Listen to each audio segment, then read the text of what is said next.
कानून गधा है, लिखा था मशहूर अंग्रेजी लेखक चार्ल्स डिकेंस ने। पिछले हफ्ते मुझे समझ आया कि उन्होंने ऐसा क्यों लिखा था।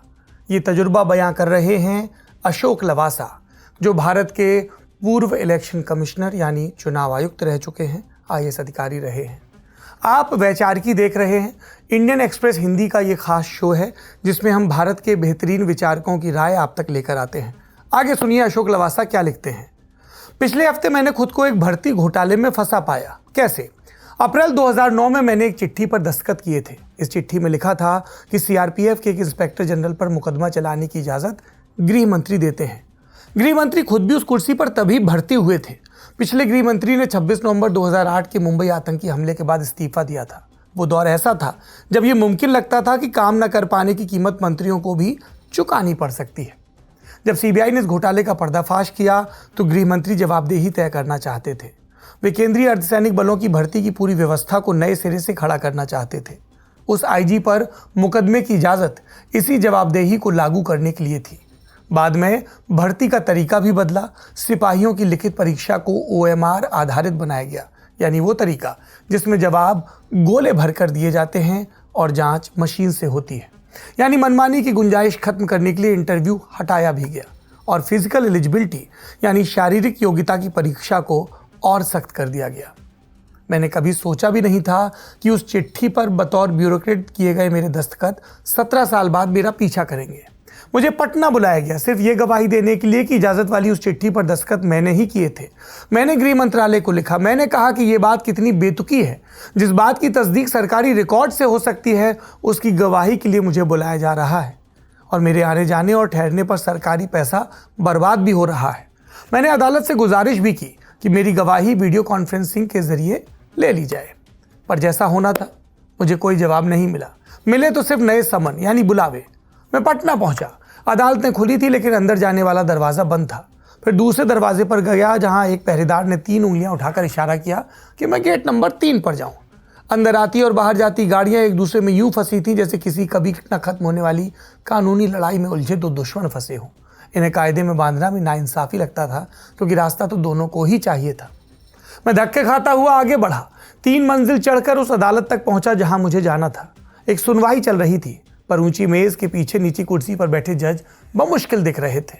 कुछ अदालती कर्मचारी नोट्स लेते बैठे थे। उनके चारों तरफ फाइलों के ढेर लगे थे जिसमें मुकदमे लड़ रहे लोगों का अतीत और भविष्य दोनों दबे पड़े थे। दीवार पर लगी घड़ी ठहरी थी। उसके नीचे एक पोस्टर था जिस पर अदालत में मोबाइल फ़ोन के इस्तेमाल की मनाही लिखी थी और उसी पोस्टर के ठीक सामने एक वकील खड़ा था, धीमी आवाज़ में अपने मोबाइल फ़ोन पर बात करता हुआ। जज के पास एक एयर कंडीशनर भी लगा था। कुछ पंखे भी चल रहे थे, फिर भी वकीलों को पसीना आ रहा था और इसकी वजह उनके कमज़ोर मुकदमे कम और उनके काले कोट ज़्यादा थे।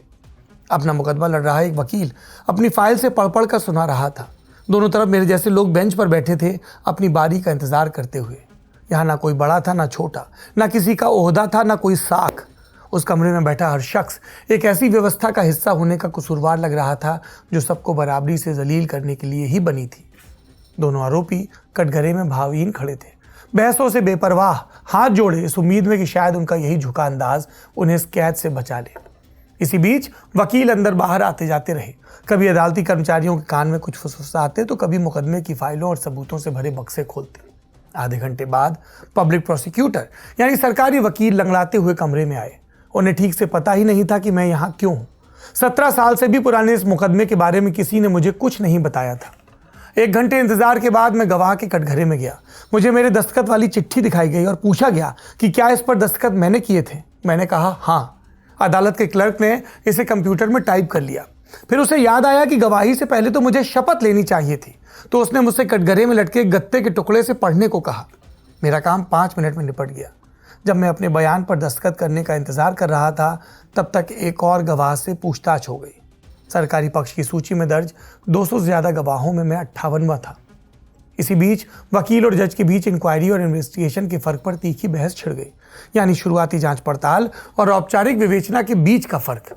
वकील का कहना था कि सबूत सिर्फ वही माना जाएगा जो एफआईआर यानी फर्स्ट इन्फॉर्मेशन रिपोर्ट दर्ज होने के बाद विवेचना के दौरान जुटाया गया हो। इससे मुझे राम जन्मभूमि चोरी का वो मामला याद आया जिसमें कोई एफआईआर दर्ज होने से पहले ही एसआईटी यानी स्पेशल इन्वेस्टिगेशन टीम बना दी गई थी। फिर मुझसे कहा गया कि मैं बचाव पक्ष की उल्टी पूछताछ का इंतजार करूं, क्योंकि जब मैंने बयान दिया था तब बचाव पक्ष के वकील मौजूद ही नहीं थे।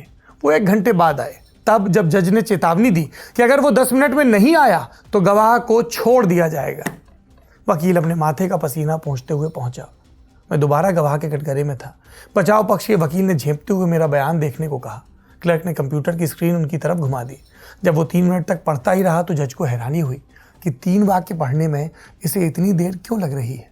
तभी क्लर्क और वकील दोनों को समझ आया कि गलत बयान पढ़ा जा रहा था।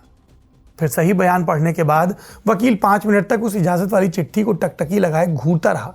फिर उसने मुझसे पूछा, क्या चिट्ठी पर उस शख्स का नाम लिखा है जिसने इसे टाइप किया था? विचार किया गया का मतलब क्या था, और क्या मैंने मामले पर ऑब्जेक्टिवली सोचा था या सब्जेक्टिवली? ऐसी बेतुकी बातों से चिढ़कर जज ने जिरह खत्म कर दी। उन्होंने कहा, अगर आपको रोका ना जाए तो आप शाम 4 बजे तक यूं ही चलते रहेंगे। फिर उन्होंने बयान का लिखित रिकॉर्ड छापने को कहा। क्लर्क अदालत से बाहर आया। 10 मिनट बाद अपने हाथ पोंछते लौटा और बयान छापा। मैंने उस पर फिर दस्तखत किए और लिखा ROAC। 44 साल पहले सब डिविजनल मजिस्ट्रेट यानी एक अनुमंडल स्तर के न्यायिक अफसर के तौर पर अदालत लगाते हुए मैंने ये संक्षिप्त शब्द सीखा था। इसका मतलब है read over and affirmed as correct, यानी पढ़ लिया गया और सही होने की तस्दीक की गई। तो क्या चार्ल्स डिकेंस ने ठीक कहा था? ये सवाल अशोक लवासा पूछ रहे हैं। आपने तुरंत फुरत की एक झलक देखी कि हमारी अदालतों में काम कैसे चलता है। क्या डिकेंस ठीक कहते थे?